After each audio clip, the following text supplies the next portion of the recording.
it's the Tutor here. Today I'm bringing you a video where I'm going to be talking about the new keywords introduced in the new Avatar: Last Airbender and Magic the Gathering crossover.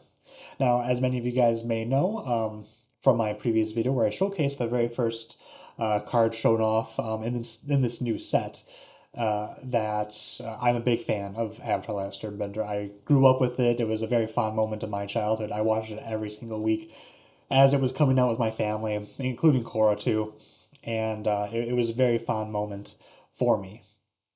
Now with Avatar: Last Airbender coming to Magic the Gathering, of course, we have quite a few new keywords because in Avatar: Last Airbender you are able to Firebend, Earthbend, Waterbend, and Airbend, and those have been brought over to Magic the Gathering.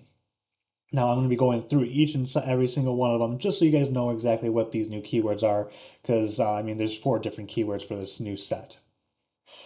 So I have this little post here on my X account. Don't forget to follow that while you are here. The link will be in the description.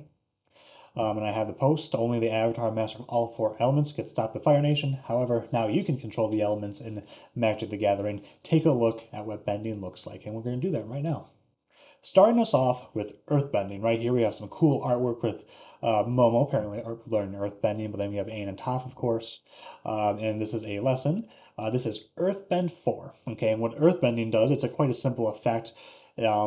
You will be targeting a land you control, and that land becomes a 0/0 creature with haste. Okay, and once it becomes a creature with haste, it gets +1/+1 counters on it, depending on what the Earthbend cost is.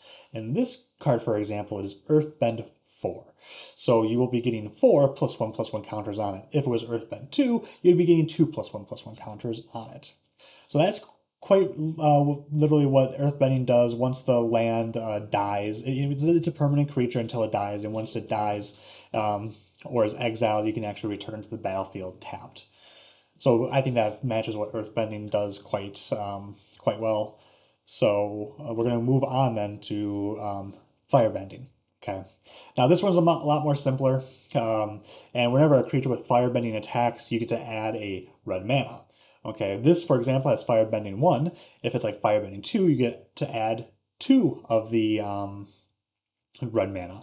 And this mana that you accumulate through Firebending lasts until the end of combat. So this will be something really good in decks with like instants, where you can cast those cards before the combat ends. And that's pretty much what Firebending does, nice and easy. Airbending's a little bit more different, a little bit more technical. Okay. With Airbending, you get to airbend a specific kind of category. This one is Airbend target non-land permanent. Another card with Airbend could be like Airbend creature or Airbend artifact or so on and so forth. However, it does specify what you have to Airbend, okay? And when you Airbend that specific thing, in this case it's a non-land permanent, you get to exile it, and while it's exiled, the owner of the Airbended card can be you cast it for 2 colorless mana instead of its normal mana cost. So that's pretty much what airbending does. Just be sure you look at what you technically airbend and fit that into your deck however you may. Also look at this Monkey Atso art right here. And then Aang, he's obviously learning airbending through his master. Super cool artwork. Then we have a new card that was shown off recently called Guitar Bending Prodigy, and of course she has Waterbend. Now, just to clarify, with Waterbend, it says Waterbend 6, draw a card. Okay. The Waterbend effect can be vastly different. Okay. However, every single Waterbend card has the ability to pay the Waterbend cost by tapping artifacts and creatures, and each one you tap pays for 1 colorless mana. Okay, I think the UA, which was in my tutoring time short, which you guys should definitely go watch if you want a no-nonsense guide to certain keywords. I think UA, for example, had once you do Firebend 5, and I think what did it do? You get to play any sorcery card from your hand without paying its mana cost or something like that. which can be very beneficial in terms of saving mana, especially when it comes to like extra turn kind of cards. So Waterbend, every effect is different. However, every Waterbend card does have the ability to pay the Waterbend cost used by tapping artifacts and creatures to help, and it reduces it by 1 colorless mana.